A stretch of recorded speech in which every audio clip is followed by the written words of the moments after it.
Mike Hawkins likes to travel and he likes to take pictures. The problem is that he likes to take pictures of UFOs, and it's forcing him to travel even more than he'd like. For as long as he can remember, Mike Hawkins has wanted to chase UFOs. He admits it may be more of a compulsion than a dream, but he's followed it anyway, traveling the country with little more than a change of clothes and his trusty camcorder.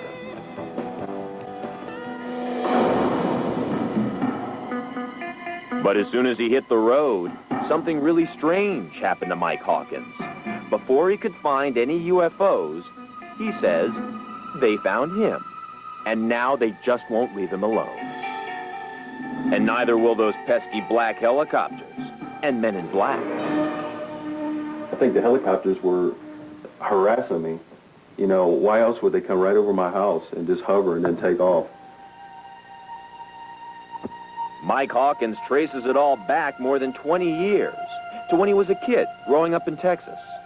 But when I was about 7 years old, I saw a UFO with my parents, and my dad chased it in his car down the highway.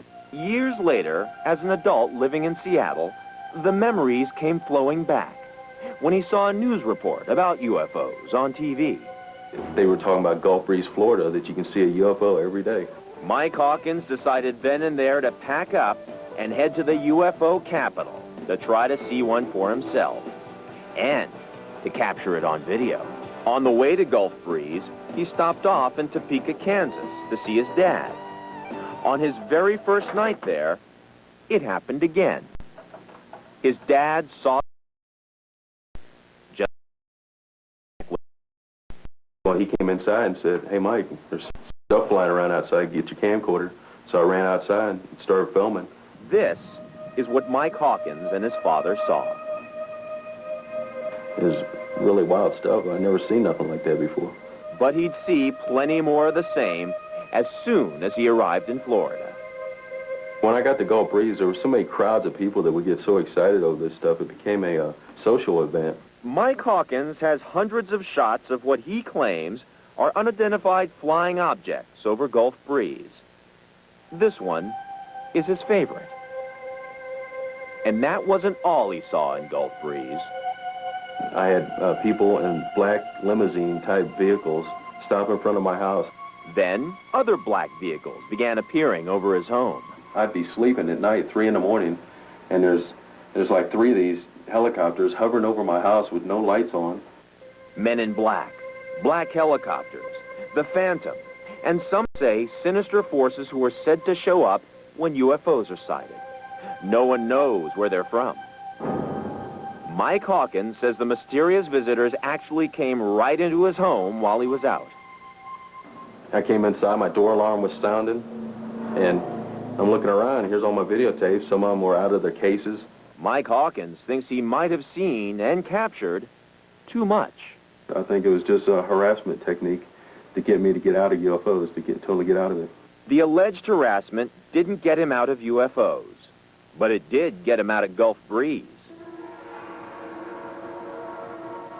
Mike Hawkins moved to Roswell, New Mexico, site of the alleged crash of an alien spaceship in 1947. I came here to see the UFO museums. And then, it happened again. Just a week after the 50th anniversary of the Roswell incident and the government's official closing of the investigation of the case. This is a UFO I filmed here in Roswell. I say UFO, you know, I'm not saying it's alien. I'm saying it's unidentified. I don't know what it is. Mike Hawkins says his footage isn't the best he's ever shot because for some unknown reason, his camera turned itself off. My camcorder never done that before.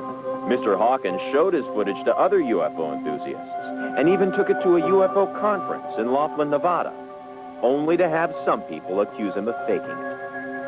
I have no reason to fake anything. I mean, I just film what's there. He plans to stay in Roswell for a while. I'm running out of UFO hotspots, you know.